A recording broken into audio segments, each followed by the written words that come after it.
नमस्कार दोस्तों, मैं मिथुन सिंह स्वागत करता हूं आप सभी का दी एजुकेटर के प्लेटफॉर्म पे। तो आज दोस्तों हम लोग बात करने वाले हैं मैथ पेडागोजी की। जी हाँ दोस्तों, मैथ पेडागोजी में टैग वर्ड्स जो आपके लिए बहुत इंपॉर्टेंट होते हैं, एग्जामिनेशन में आते ही आते हैं, तो उसी के ऊपर हम लोग आज डिस्कस करने वाले हैं और देखने की कोशिश करेंगे आज हम लोग कि कौन कौन से टैग वर्ड हैं जिससे आपका काम हो जाएगा एग्जामिनेशन में।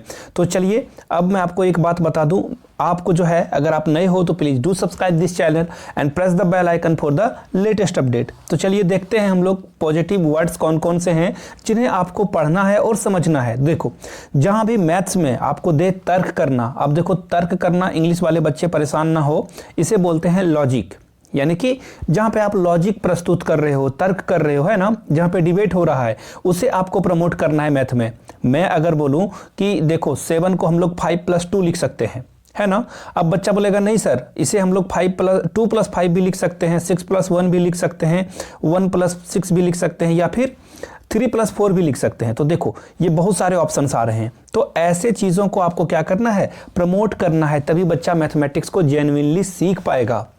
दूसरा देखो, वास्तविक जीवन से जोड़ना, यानी कि रियल लाइफ से किसी बच्चे को क्या करना है, आपको कनेक्ट करा देना है। देखो मैथमेटिक्स के क्वेश्चन आप देखना एग्जामिनेशन में, हमेशा देखना वो आपके घर के आसपास वाली चीज़ों से जुड़ी होती है। अगर आप सामने वाले दुकानदार से 2 टॉफियां लेने के लिए गए तो ऐसे प्रश्न आपको देखने को मिलता है। तो ये एक्चुअली क्या होता है ना कि आपको रियल लाइफ से जो है मैथमेटिक्स को या फिर सारे पेपर को, ईवीएस या फिर इंग्लिश पेडागोजी, एक कीवर्ड वर्ड याद रखना आप, जहां पे भी रियल लाइफ से ऐड कराया जाए वो आपका आंसर क्या होगा, बिल्कुल करेक्ट होगा। याद रखना इस बात को। बढ़ते हैं अगले ऑप्शन की ओर, अधिगम अवसर, यानी कि आपको जो है ज्यादा से ज्यादा क्या करना होगा, अधिगम अवसर को प्रदान करना होगा। अधिगम मतलब होता है लर्निंग और अपॉर्चुनिटी, यानी कि बच्चे को सीखने के लिए आप ज्यादा से ज्यादा क्या दोगे, आप मौका दोगे। पहली बात। दूसरी बात, एक और मैं इसमें ऐड कर दूं, एक्चुअली यहां पे नहीं लिखा गया है, आप जो है आस्क क्वेश्चन, यानी कि क्वेश्चन पूछने की उसे पूरी आजादी दोगे। वो चाहे तो कुछ भी पूछ सकता है, इवन उसका क्वेश्चन अगर बिल्कुल बेकार सा भी हो फिर भी आपको उसे डांटना नहीं है, उसे प्रोत्साहित करना है। चलिए आगे बढ़ते हैं, गणितीय समझ। देखो एक्चुअली क्या है ना कि आपको सिर्फ नंबर नहीं रटा देने हैं, काउंटिंग अगर आपने 1 2 3 5 सिखा दी, 2 3 4 5 सिखा दी, तो इससे आपका काम नहीं होगा। या फिर आपने एडिशन सिखा दिया, उससे काम नहीं होगा आपका। आपको उसके अंदर मैथमेटिक्स की समझ बढ़ानी है, अंडरस्टैंडिंग डेवलप करानी है ना, ताकि बच्चा क्या कर पाए, आगे चीजों को सीख पाए। अब देखो अगला क्या है, चिंतन और व्यापकता। जो व्यापकता का मतलब है यानी कि चिंतन करके चीजों को वो ज्यादा अच्छे से प्रेजेंट कर पाए। जैसे कि मैं अगर बोल दूं 36 को हम लोग किस किस तरह से लिख सकते हैं, तो देखो बच्चा अगर बहुत तेज हो गया तो वो बोलेगा सर 62 का स्क्वायर लिख सकते हैं, यानी कि 6 पे पावर 2, यानी कि इसे ये भी 36 है और ये भी 36 है। और जो बच्चा और ज्यादा बढ़ जाएगा वो बोल सकता है कि सर इसे 20+16 भी लिख सकते हैं हम लोग, है ना, 72-36 भी लिख सकते हैं। तो अलग अलग तरह से ये हो गया क्या, आपका व्यापकता में आएगा ये। अब देखो विस्तार और प्रोत्साहन। विस्तार और प्रोत्साहन तभी होगा जब आप उसे इनकरेज करोगे बच्चे को कि बहुत अच्छा, आपने बहुत अच्छा परफॉर्मेंस दिया है, इसी तरह आपको आगे बढ़ना है। तो आपको क्या करना है, बच्चे को अप्रिशिएट करना है ना।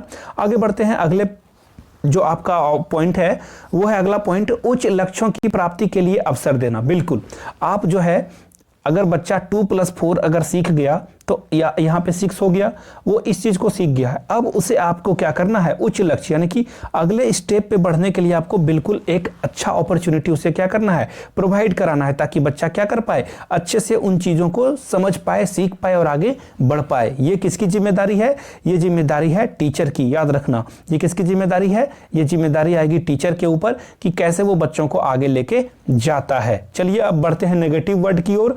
देखो खास ख्याल रखना, आपको इन सारे वर्ड से आपको बचने हैं। ये जहां भी दिख जाए समझ जाओ आपको इनसे दूर, इसको आसपास फटकने नहीं देना है।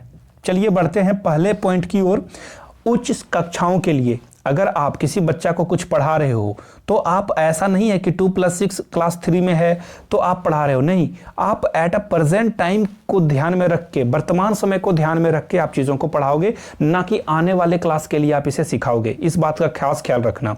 दूसरा है रोजगार या कमाने के लिए। देखो ये बातें हम लोग भी जानते हैं और सारा दुनिया जानती है कि हम लोग पढ़ते इसलिए ताकि एक अच्छा इंसान बन सके, लेकिन दूसरा जो मोटिव है हम लोगों का वो ये है कि हम लोग कुछ पैसा अर्न कर पाए, मनी को कुछ क्या कर पाए, कमा सकें।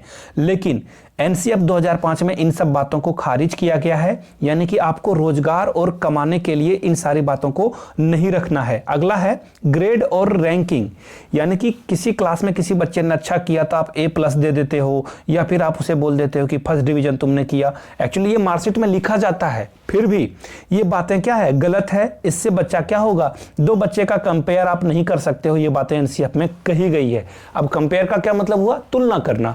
अब मैं बोलूं आपको कि टोमेटो को आप पोटैटो से कंपेयर करो, दो अलग अलग तरह की सब्जियां हैं, दो अलग अलग तरह की चीजें हैं, आप उनको कैसे मर्ज कर सकते हो, एक साथ कैसे आप कंपेयर कर सकते हो। ये बातें हो गई।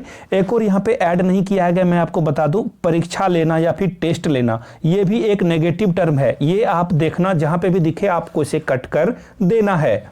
आगे बढ़ते हैं अगले पॉइंट की ओर। सीमितता, यानी कि लिमिट लगा देना, है ना, लिमिट कर देना किसी चीज को। अब देखो, मैं अगर बोलूं कि बच्चा इतने दूर तक ही जा सकता है, और अब मैं बोल दूं कि नहीं बच्चा इतने दूर तक जा सकता है, देखो तो ये क्या हुआ, मैंने लिमिटेशन को क्या किया, यहां से यहां तक बढ़ा दिया, मतलब और उसे फैला दिया। यानी कि आपको क्या करना है, साधन को रोकना नहीं है, उसे बड़ा करना है ना। ये टीचर की जिम्मेदारी है। चलिए आगे बढ़ते हैं।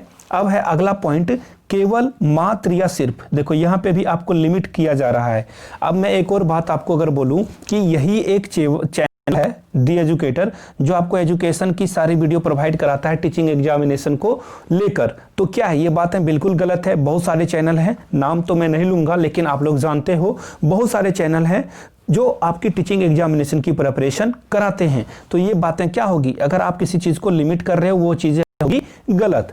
अगला पॉइंट देख लो, याद कराना या फिर कंठस्थ कराना, यानी कि बच्चों को आप याद करने के लिए नहीं बोल सकते हो, कंठस्थ करने के लिए नहीं बोल सकते हो। बच्चे को आप क्या कर सकते हो, अच्छे ढंग से उसे आप समझा सकते हो, एक्सप्लेन कर सकते हो, ताकि बच्चा क्या कर पाए, चीजों को सीख पाए, ना कि याद करे वो।